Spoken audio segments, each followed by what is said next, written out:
moment, you'll hear James Stewart as the six-shooter. Just one of many fine programs brought to you each week on NBC. Tomorrow night, there's top comedy entertainment with The Bob Hope Show, The Phil Harris-Alice Faye Show, and Can You Top This with Senator Ford. Bob Hope delivers rapid-fire comedy routines, while Phil Harris and Alice Faye bring both mirth and music. It's a great Friday night lineup of comedy programs, all of them heard only on NBC. James Stewart as the six-shooter.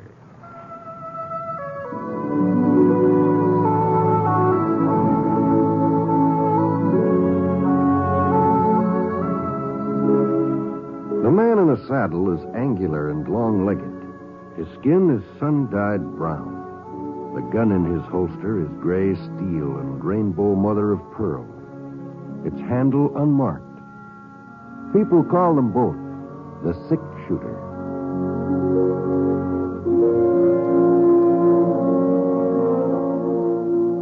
The NBC Radio Network presents James Stewart as the six-shooter, a transcribed series of radio dramas based on the life of Britt Ponsett, the Texas plainsman who wandered through the Western Territories, leaving behind a trail of still-remembered legends.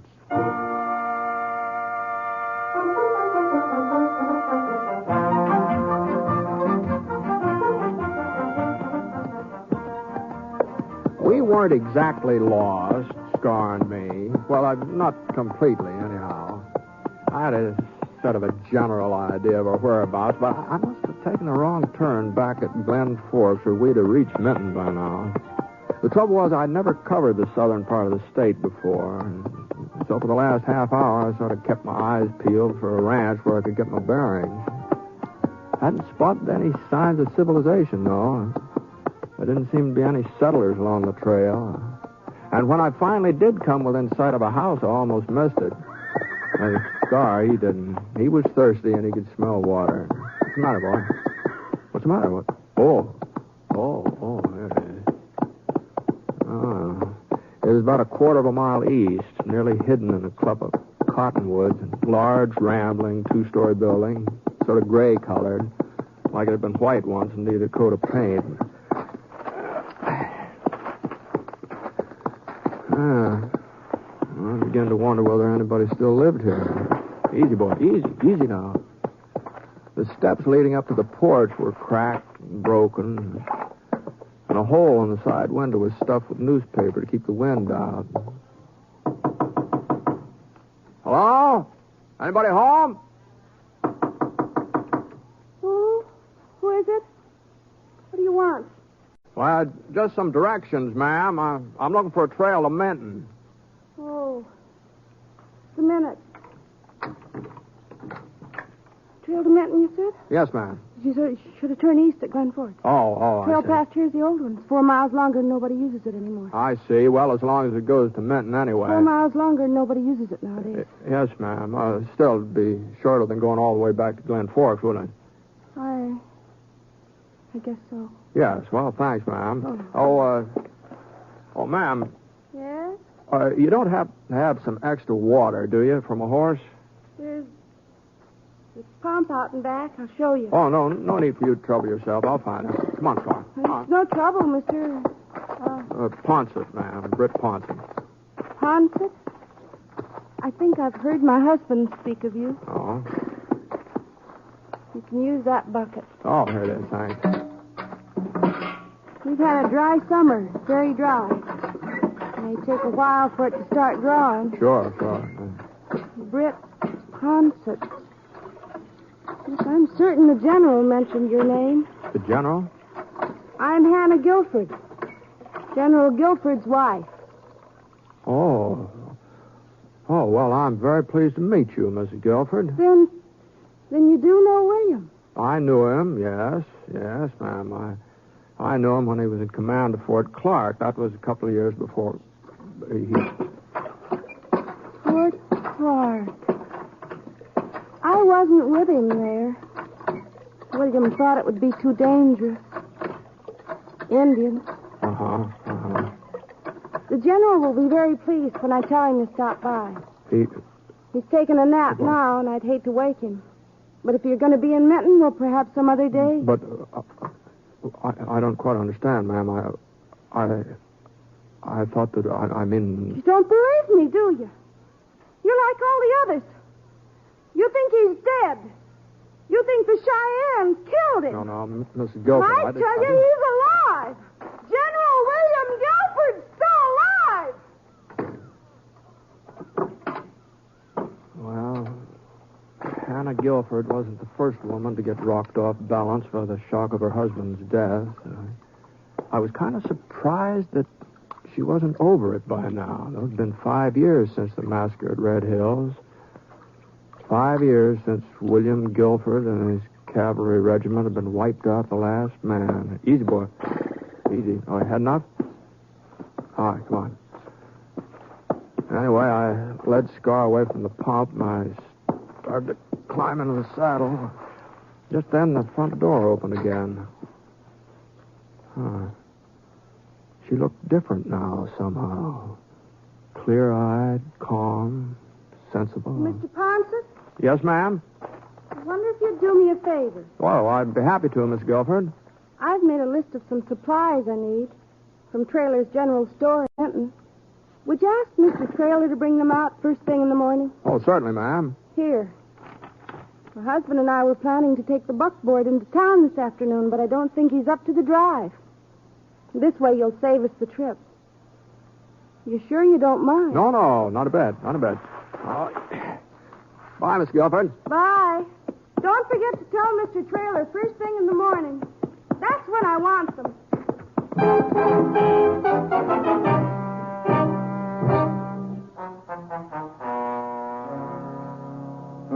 She's not getting this stuff first thing in the morning or any other time. No? I can't go on supporting Hannah Guilford for the rest of her life, Mr. Ponset. You can see that. Sure. I know the general was a hero, give his life fighting for the rest of us, but there's a limit.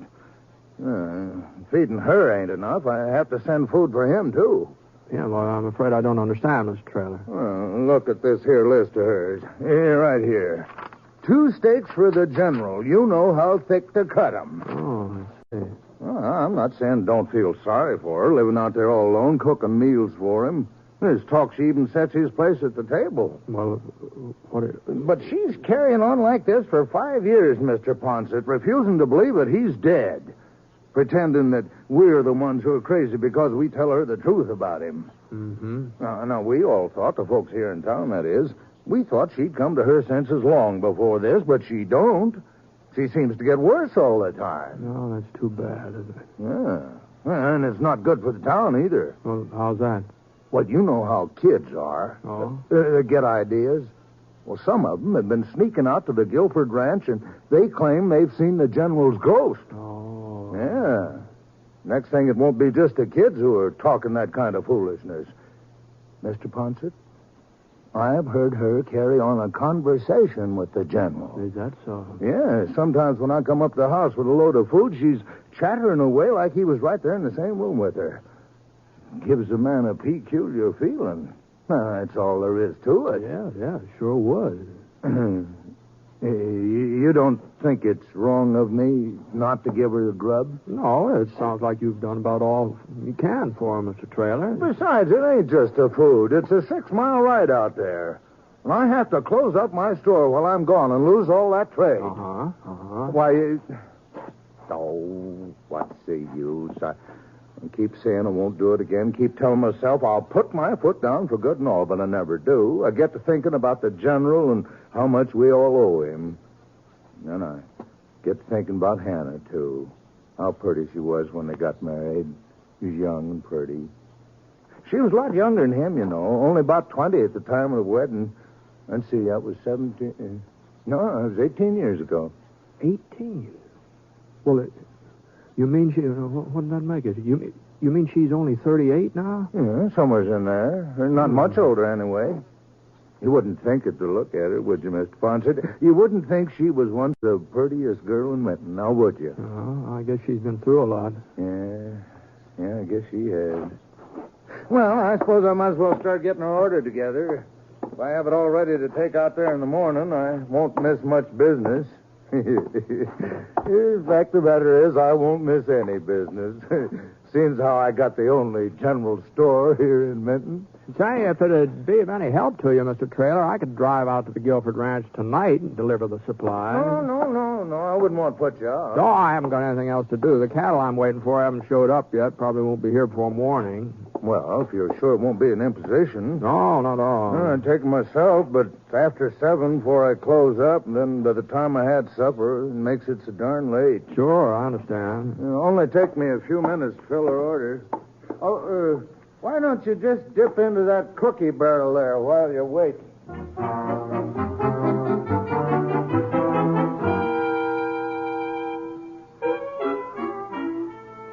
I left Scar at the livery stable, and Trailer loaded the grub for Mrs. Guilford into the buckboard, and I started off for the ranch. Come on. Get up. Come on, get up.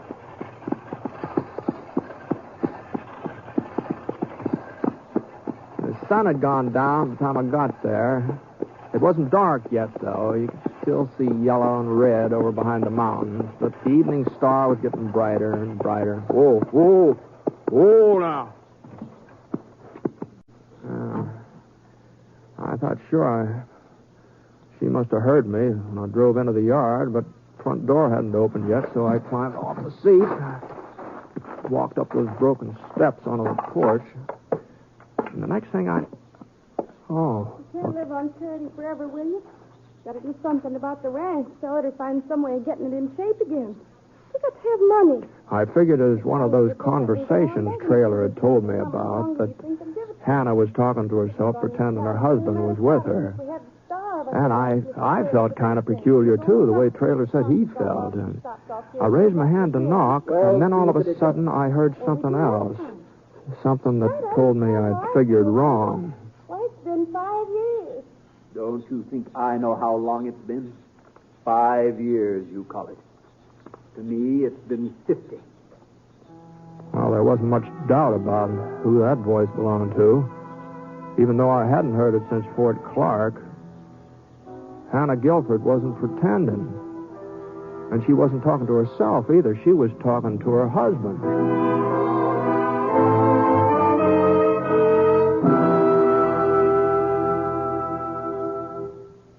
We'll return to James Stewart as the 6-shooter in just a moment. It is the busy folks, particularly, who should listen to this bit of advice from the American Cancer Society. Regular physical examinations are important in the fight against cancer. Medical science today can cure many cancers if treatment is started soon enough. In other words, to cure cancer, it has to be discovered in its early stages. Regular physical examinations are one of the best ways in the world of detecting the condition in time. Another way is by knowing cancer's 7 danger signals. If you'd like a free list of them, plus a lot of other life-saving information, write today to the American Cancer Society in care of your local postmaster. Providing information to fight cancer is part of the American Cancer Society's job. Other vital parts of its job are to provide research, education, and service to cancer patients. You can help in the fight to beat cancer. This is Cancer Control Month by proclamation of Congress. To help, please send a contribution now to Cancer in care of your local postmaster.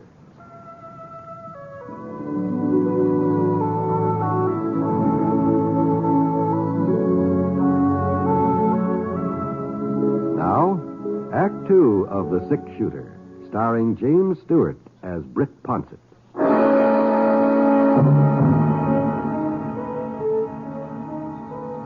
Well, for a minute or so, I just stood there in the Guilford porch listening. Like everybody else, I thought General Guilford was dead, that he'd been killed by the Cheyennes when his regiment was wiped out. Why, there was even a monument to him in the cemetery in Minton. I'd seen it that afternoon as I rode past there. You know as well as I do, Hannah, we can't sell the ranch and we can't move away. If we were foolish enough to try that, Well, whatever the explanation was, it didn't need to concern me, and I turned and started for the buckboard. Right then, one of those cracked porch steps decided to give way. Oh, God. Well, I managed to keep my balance, but I'd made enough racket to drown out half a dozen conversations.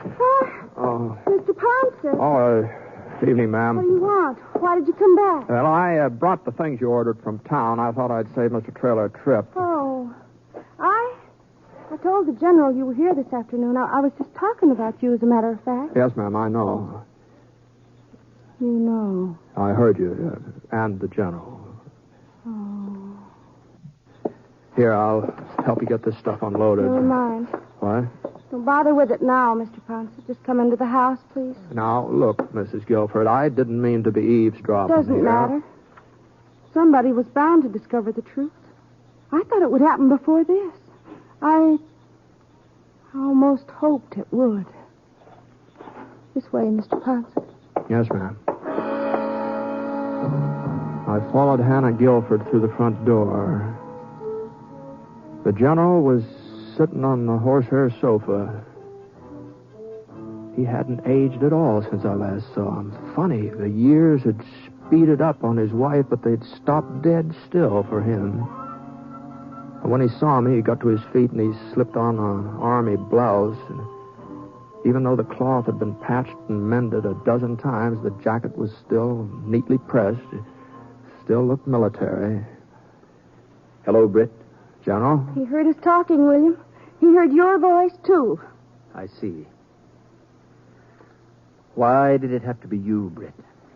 Well, I don't quite understand. Anybody else? People would say it was their imagination, that they'd heard a ghost. But they'd never say that Britt Pouncett was imagining things. They'd believe you if you told them I was still alive. Oh, you never know what people are going to believe, General. What difference does it make now, William? Somebody was sure to find out sooner or later. Be quiet, Hannah. I want to think. There's nothing to think about. We have to face the truth, that's all. We? I'll stand by you. Always have, haven't I? Yes, my dear, yes. You've been very loyal. But I'm the one they'll court-martial. Not you. Not both of us. Court-martial? The Army doesn't look very favorably on desertion, Britt. Oh? It was an accident, of course. It wasn't intentional. It shouldn't have happened, I know, but my being there wouldn't have made any difference. They'd have all been killed anyway, and me along with them. I see. You weren't at the massacre then? No.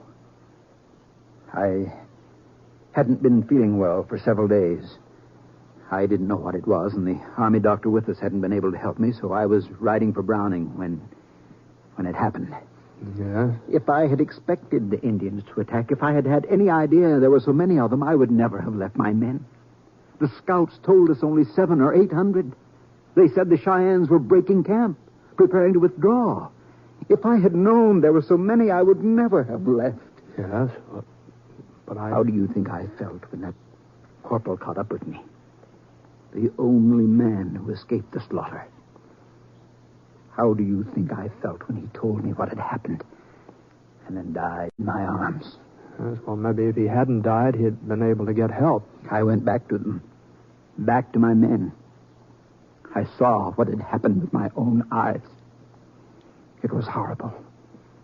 Mutilation. Awful. They were my responsibility, but it wasn't my fault. It wouldn't have made any difference if I had been there. But you should have explained it to the Army. I was going to. I wanted to be sure that Hannah understood first. That she was prepared for the shock when the news came out. Then by the time I got there, it was too late. Too late? They were saying I was a hero, that I had died with my men.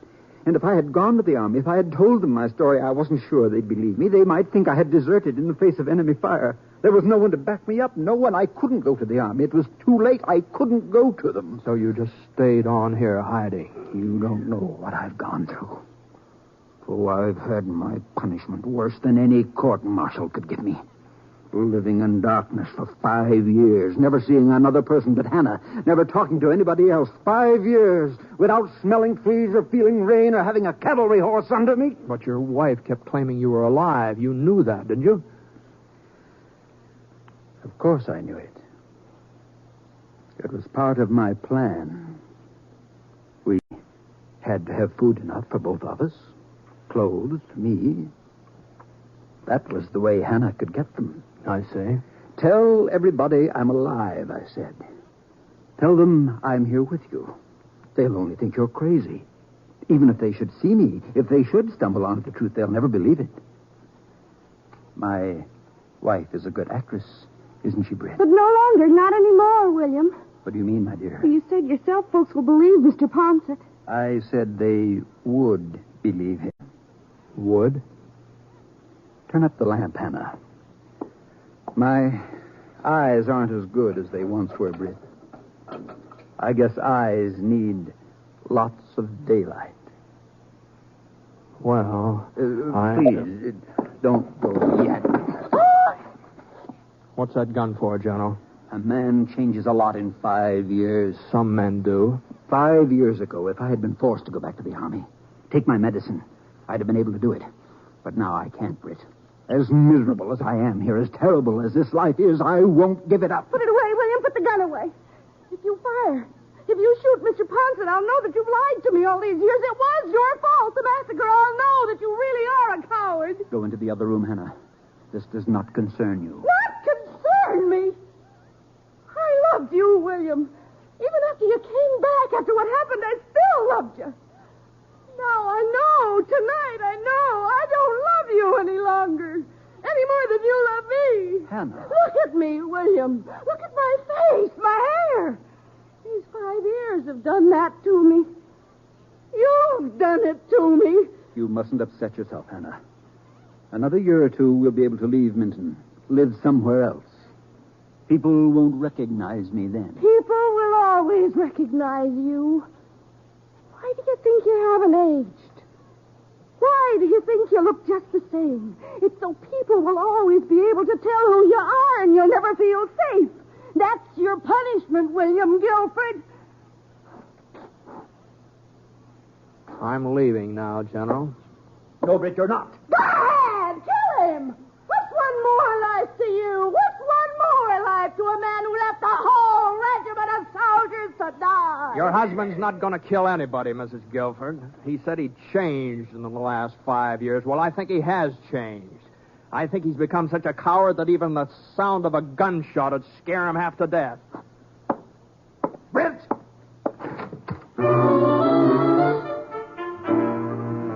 I wasn't being particularly brave walking out in the General like that.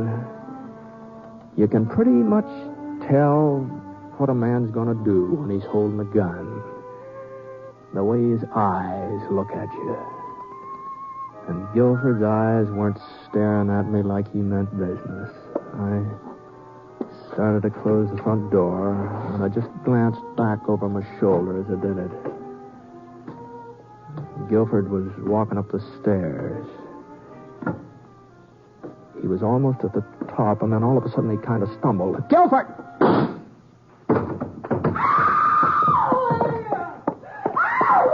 William, a doctor. Mr. Ponsett, get a doctor quick. I'm afraid it's too late for that. No, it can't be. Better let me put him on the sofa here. William.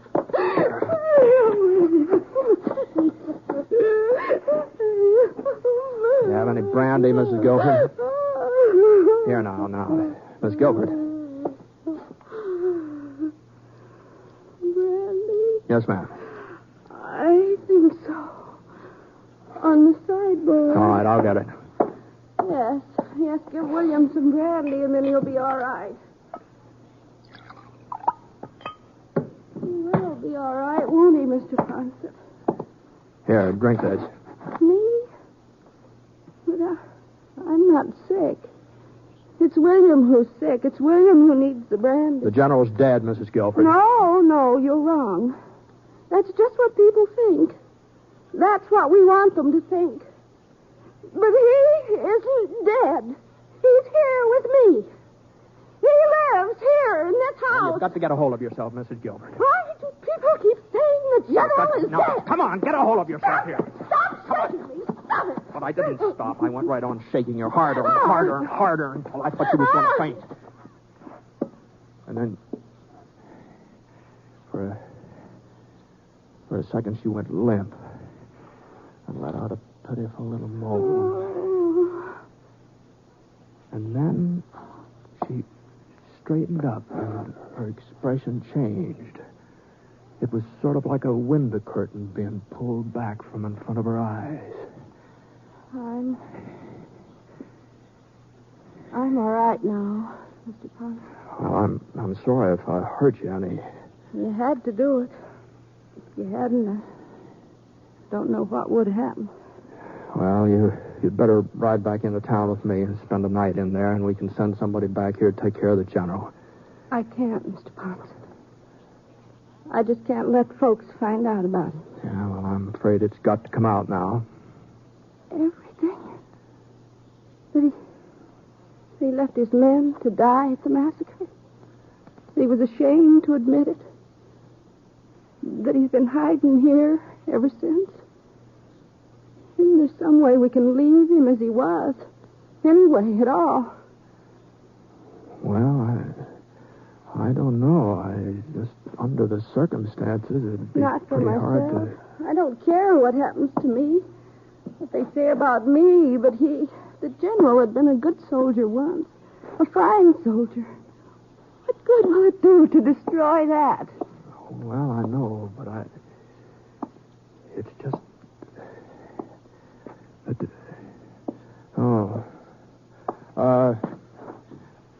Here, you'd better be careful there, Miss Guilford. What? Well, that table with the lamp on it, you almost knocked it over there. And if the lamp should get broken, this whole place would probably go up in smoke before we could do anything about it. It wouldn't matter. The ranch doesn't mean anything to me. Not now. I could never live here again anyway. Yes, well, all the same, we have to be careful. Fire's very dangerous. Yes, it is. Fire. Now, here, what are you doing? Now, put that lamp down. Fire. Come on. Better hurry up and get out of here. Come on.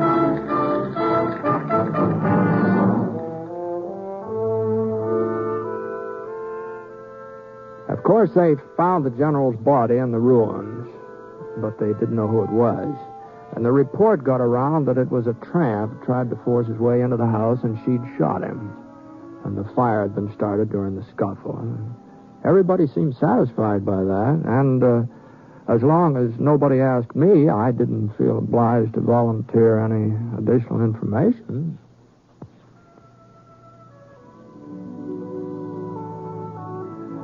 The next time I came back to Menton, by George, I could hardly recognize Hannah Guilford. She was working in Traylor's general store.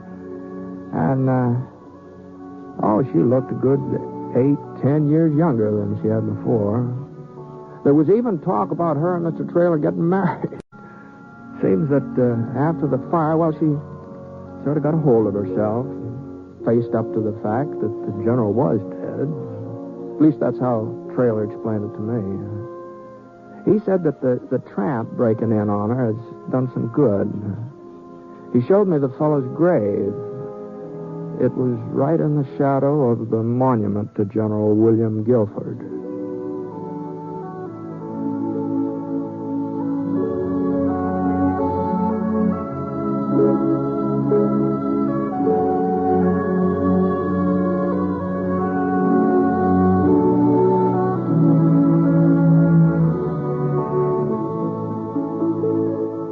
The Six-Shooter is a transcribed NBC Radio Network production in association with Review Productions. It is based on a character created by Frank Burt and is written by him. Mr. Stewart may currently be seen in the Universal International picture, The Glenn Miller Story.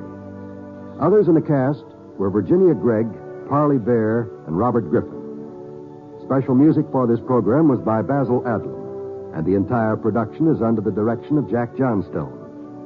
All characters and incidents were fictitious, and any resemblance to actual characters or incidents is purely coincidental.